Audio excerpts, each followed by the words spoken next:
देश ने सोचा था कि प्रधानमंत्री नरेंद्र मोदी एक ऐसी स्पीच देंगे, एक ऐसा भाषण देंगे जिससे कि जनता को कोई उम्मीद जगे।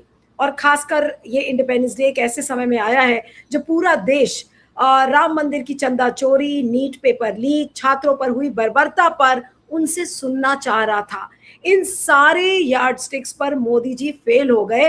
फेल ही नहीं हुए बल्कि आज मोदी जी ने एक ऐसी स्पीच दी जो पिछले 12 सालों में इतनी कमजोर, इतनी शैलो, इतनी उबाऊ स्पीच शायद ही उन्होंने कभी दी हो। और उस स्पीच में उन्होंने क्या कहा? उस स्पीच में बजाय इसके वो लंबी चौड़ी, पहले तो 30 मिनट उन्होंने खूब लंबा चौड़ा भाषण दिया और सब विकसित भारत की बात की, कैसे विकास होगा, तमाम तरीके के जुमले उन्होंने गिना डाले। उन जुमलों में मैं नहीं जाऊंगी क्योंकि वो 11 सालों से, आप 12 सालों से वही जुमले हर साल सुनते आए हैं, उसको रिपीट नहीं करना चाहिए। लेकिन आज उन्होंने क्या किया? उन्होंने दिमागी नक्सल की बात कर डाली, यानी कि वो बाज नहीं आए हैं, अभी भी वो दिमागी नक्सल की बात कर रहे थे। और आपको ये भी बता दें कि दिमागी नक्सल के साथ साथ आज मोदी जी ने एक जैकेट पहना हुआ था जो इस समय बड़ा वायरल हो रहा है। उसकी तस्वीर मैंने आपको भेजी होगी प्रिया, अगर आप बैक स्टेज में हैं तो उस तस्वीर को आप जरा दिखाइएगा कि जो मोदी जी का पॉकेट स्क्वायर है वो, उसमें उन्होंने सैफरन कलर को नीचे कर दिया है, यानी कि तिरंगा वो पहनने की कोशिश कर रहे थे और पहनते पहनते उन्होंने इसको उल्टा पहन लिया, यानी कि हरा रंग इसको ऊपर कर दिया है।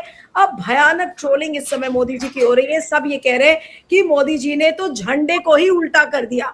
और बताइए, लाल किले से मोदी जी इस वेशभूषा में नजर आ रहे हैं जहां पर भारत का झंडा उन्होंने अपने पॉकेट स्क्वायर के रूप में पहना है और पहनते हुए उन्होंने सैफरन को नीचे कर दिया है, यानी कि बिल्कुल एक म्यूटिलेटेड फॉर्म में वो ट्राई कलर को दिखाने की कोशिश कर रहे हैं।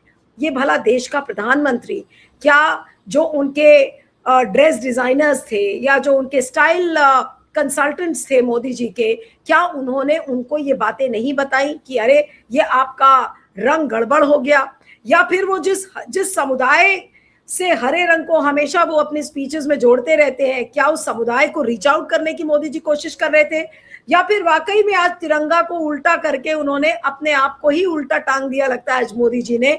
क्योंकि लाल किले के प्राचीर से अगर कोई प्रधानमंत्री इस तरीके से भारत के झंडे को उल्टा कर देगा तो उसको लेकर क्या कहेंगे? कुछ ट्वीट्स आपको दिखाना चाहते हैं। पवन खेड़ा का ट्वीट पहले दिखाइएगा एक एक करके, उसके बाद आपको दिमागी नक्सल वाली बात भी। मैं इसलिए आयुष्मान के पास जाती हूँ। आयुष्मान, क्या कहेंगे 75 मिनट के इस भाषण में? प्रोफेसर सिंह, अपने ऑडियो आपका ठीक नहीं आ रहा है, इसलिए मैं आयुष्मान के पास जा रही हूँ।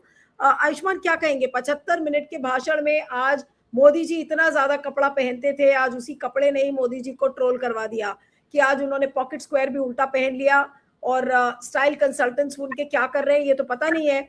और दिमागी नक्सल की बात करके आज मोदी जी ने क्या साबित कर दिया है? दोनों चीजों पर टिप्पणी आपकी।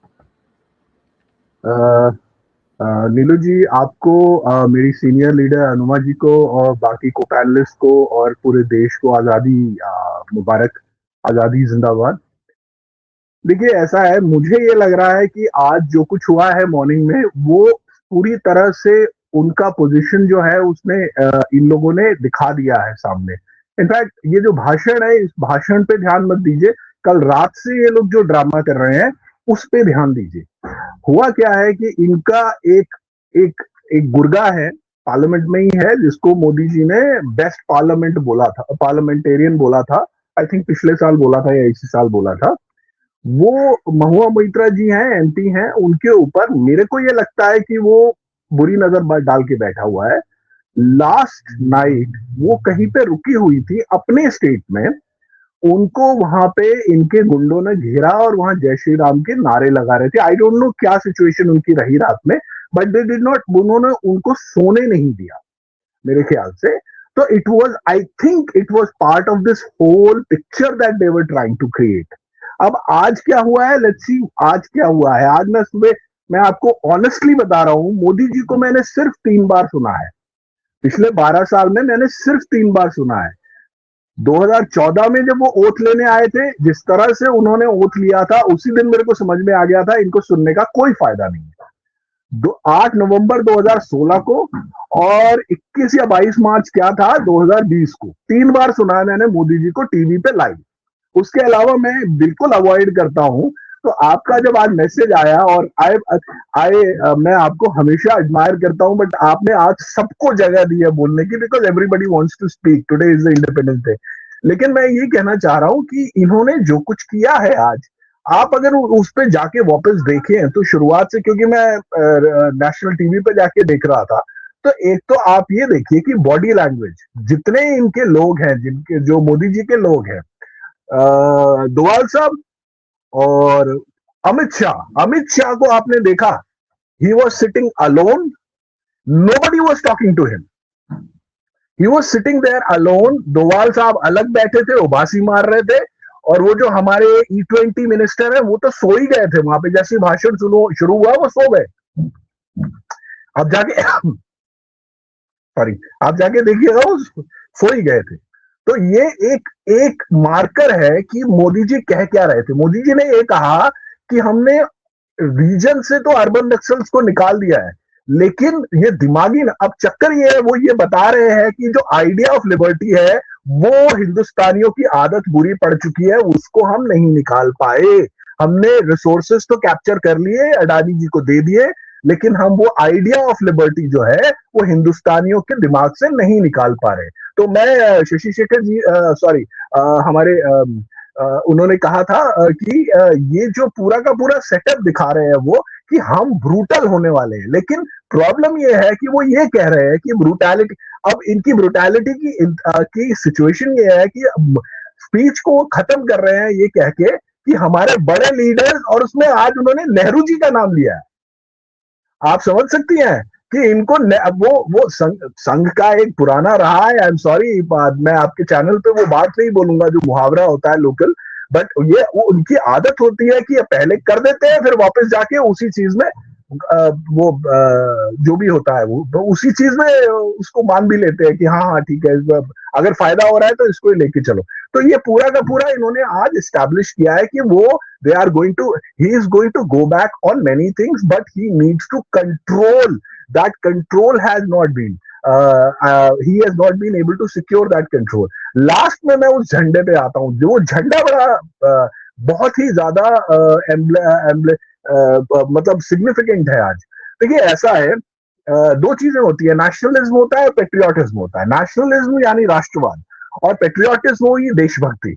तो मैं पेट्रियोटिक दिल्ली के लिए हो सकता हूं और पेट्रियोटिक मैं भारत के लिए हो सकता हूं, ठीक है, लेकिन नेशनलिज्म का पूरा जो सिस्टम है वो टोकनिज्म पे चलता है। अब ये गलती जो है, ये क्या ये अनकॉन्शियस सबकॉन्शियस गलती है या ये जानबूझ के की गई है, ये आप समझिए। देखिए ऐसा हुआ था 1930 के दशक में, जब हमारा स्ट्रगल चल रहा था, तो इंडिया के बहुत सारे ऐसे रिपब्लिकन थे जो एसोसिएट कर रहे थे आयरलैंड और आई थिंक ईरान। ये आइडिया जो था तिरंगे का वहीं से जनरेट हुआ था। तो आप अगर देखेंगे, आई थिंक ईरान ही है कि ईरान का हमारे से उल्टा होता है, ग्रीन उनका ऊपर है, तो वो परपेंडिकुलर होता है उसमें, और आयरलैंड का वर्टिकल है, ठीक है, तीनों के तीनों कलर। तो ये इनका पहनना, ये संघियों के दिमाग में घुसा हुआ है। ये this was one of the reasons जो इन्होंने तिरंगे को पहले 1947 में अपोज किया था और 1939 से ही कर रहे थे या 29 से ही कर रहे थे, क्योंकि उनको लगता है, उनका ये कहना है कि हम इस्लामिक पावर्स को से सकम कर रहे हैं। 20s में आयरलैंड और ईरान तो, लेकिन गांधी जी के कारण हम जो है, हमने नॉन वायलेंस का पाथ लिया था, बट बाकी ये दोनों फ्री हो गए थे। तो आप ये समझिए कि ये जानबूझ के भी किया गया होगा कि कल जाके आयरलैंड में बोलेंगे मैं आपका इतना बड़ा दोस्त हूं, मैं तो देखिए आपका झंडा लेके घूमता हूं जेब में। तो ये मिस मत करिएगा।